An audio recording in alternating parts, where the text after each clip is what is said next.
ఉగ్రవాదుల దాడితో కాశ్మీర్లో high tension నెలకొంది. అనంతనాగ్ జిల్లాలో అలర్ట్ ప్రకటించారు. ఉగ్రదాడితో అవాక్కైన భద్రతా బలగాలు కుంబింగ్ ముమ్మరం చేశాయి. ముష్కరులను వేటాడుతున్నాయి.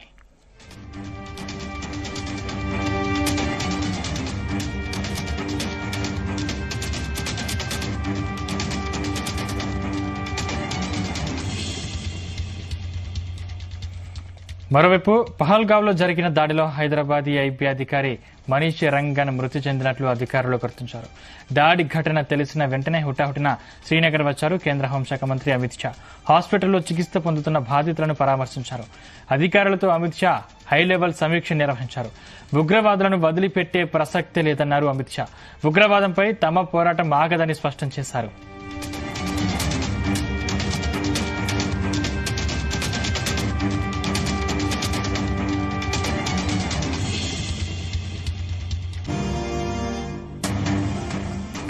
తీవ్రవాదులను మట్టుబెట్టేందుకు స్పెషల్ టీం రంగంలోకి దిగింది.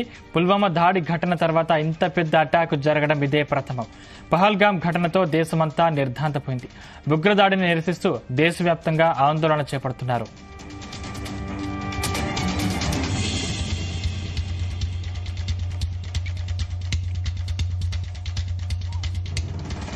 జమ్మూ కాశ్మీర్ మరోసారి రక్తమోడింది. అనంతనాగ్ జిల్లాలో ఉగ్రవాదులు విధ్వంసం సృష్టించారు.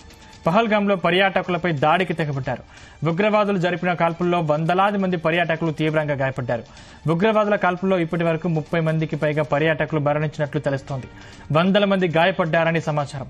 మినీ స్విట్జర్లాండ్ గా పేర్కొనే పహల్గామ్లోని బైసరన్ ప్రాంతాన్ని ముష్కరులు లక్ష్యంగా చేసుకుని కాల్పులు జరిపారు. ఈ ప్రాంతానికి కేవలం కాలినడకన లేదా గుర్రాలపై మాత్రమే చేరుకునే అవకాశం ఉంది. ఒక్కసారిగా ఉగ్రవాదులు విరుచుకుపడి కాల్పులు జరపడంతో ఆ ప్రాంతమంతా కకావికలమైంది. కేకలు పెడుతూ పర్యాటకులు పరుగులు తీశారు. బుల్లెట్లు తగలడంతో కొందరు రక్తపు మడుగులు పడిపోయారు. ఉగ్రదాడితో ఆ ప్రాంతమంతా రక్తసిక్తంగా మారిపోయింది.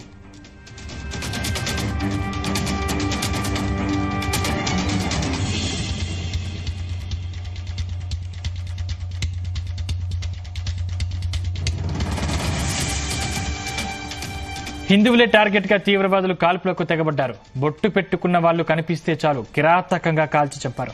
అంతేకాదు పేర్లు అడిగి హిందువుల పేర్లు అయితే చాలు విచ్చలవిడిగా కాల్పులు జరిపారని తెలుస్తోంది. హిందువులపై నరాన విషయాన్ని నింపుకున్న కాలనాగులు అమాయక పర్యాటకుల ప్రాణాలు తీశారని చెబుతున్నారు. కాశ్మీర్లో పర్యాటకులపై జరిగిన ఉగ్రదాడిని ప్రధాని మోదీ ఖండించారు. వెంటనే కేంద్ర హోంమంత్రి అమిత్ షాకి ఫోన్ చేసి వివరాలు అడిగి తెలుసుకున్నారు.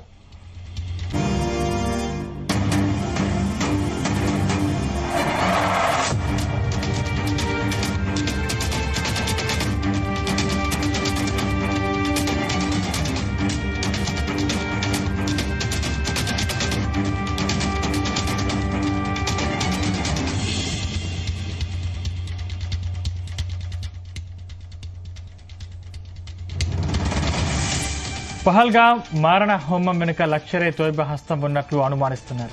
దాడిలో 10 మంది తీవ్రవాదులు పాల్గొన్నట్లు పోలీసులు చెబుతున్నారు. ఇందులో 6 స్థానికులు కాగా మరో 4 విదేశీ తీవ్రవాదులుగా పోలీసులు గుర్తించారు. అత్యాధునిక ఆయుధాలతో కాల్పులకు తెగబడ్డట్టుగా భద్రతా బలగాలు చెబుతున్నాయి.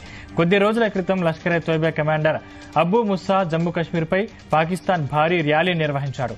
జమ్మూ కాశ్మీర్లో భారత ప్రభుత్వం స్థానికేతరులకు నివాస స్థలాలను జారీ చేస్తుంది. అడ్డుకోవడానికి దాడులకు తెగబడాలని పిలుపునిచ్చాడు. అబూ ముస్సా పిలుపునిచ్చిన కొద్ది రోజులకే ఈ ఘటన జరగటం ఇప్పుడు సంచలనంగా మారింది.